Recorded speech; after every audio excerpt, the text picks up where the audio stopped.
आयरा सब कुछ छोड़कर हमेशा के लिए अमेरिका जाने लगती है। वो एयरपोर्ट के रास्ते में होती है कि तभी इश्तियाक का फोन आता है। वो घबराते हुए बताता है आयरा कामयार का भयानक एक्सीडेंट हुआ है और वो हॉस्पिटल में है। ये सुनते ही आयरा अपनी गाड़ी वापस घुमा लेती है। वो तेजी से हॉस्पिटल जा रही होती है कि रास्ते में उसे फरीहा और खावर एक साथ खड़े दिखाई देते हैं। आयरा गाड़ी रोककर उनकी बातें सुनने लगती है। फरीहा हंसते हुए कह रही होती है हमारा प्लान कामयाब हो गया, हमने कामयार की गाड़ी के ब्रेक फेल किए थे और शादी भी तुड़वा दी। आयरा उसी वक्त अपने मोबाइल में उनकी वीडियो रिकॉर्ड कर लेती है और सबूत लेकर हॉस्पिटल पहुंचती है। हॉस्पिटल में कामयार को होश आ चुका होता है। आयरा रोते हुए कामयार के पास जाती है और माफी मांगती है, लेकिन कामयार गुस्से में मुंह फेर लेता है और कहता है मैं तुम्हें कभी माफ नहीं करूंगा, चली जाओ यहाँ से। आयरा रोते हुए हॉस्पिटल से निकल जाती है। वो रास्ते में जा रही होती है कि तभी खावर उसकी गाड़ी के आगे अपनी कार लगा देता है। वो जबरदस्ती आयरा को खींचकर अपनी गाड़ी में डालता है और उसे किडनैप करके अपने फार्म हाउस ले जाता है। वहाँ वो आयरा को कुर्सी पर बिठाकर रस्सियों से बांध देता है। खावर धमकी देता है अगर तुमने मुझसे शादी नहीं की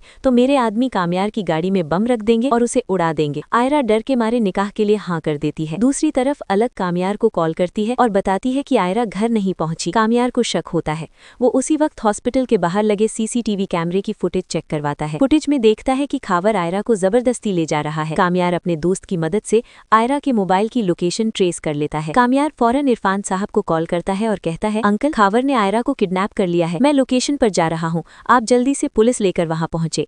कामयार फार्म हाउस पहुँचता है और जैसे ही अंदर घुसता है खावर के गुंडे उसे पकड़ लेते हैं और बुरी तरह मारते हैं। खावर हंसते हुए कहता है आज तुम्हारी आंखों के सामने मैं आयरा से निकाह करूंगा और अगर आयरा ने इनकार किया तो तुम्हारी जान चली जाएगी। वहाँ मौलवी साहब निकाह शुरू करते हैं, लेकिन तभी इरफान साहब पुलिस के साथ वहाँ पहुँच जाते हैं। पुलिस को देखते ही खावर डर जाता है और अपनी पिस्तौल निकालकर गोली चला देता है। गोली सीधा इरफान साहब के पेट में लगती है और वो खून में लथपथ होकर गिर जाते हैं। पुलिस उसी वक्त खावर को दबोच लेती है और उसे गिरफ्तार कर लेती है। इरफान साहब को फौरन उसी हॉस्पिटल ले जाया जाता है। थोड़ी देर बाद डॉक्टर बाहर आते हैं और कहते हैं गोली लगने से इनका बहुत खून बह गया है, इनकी हालत बहुत नाजुक है, आप लोग जल्दी से इनसे मिलें। कामयार और आयरा रोते हुए आईसीयू में जाते हैं।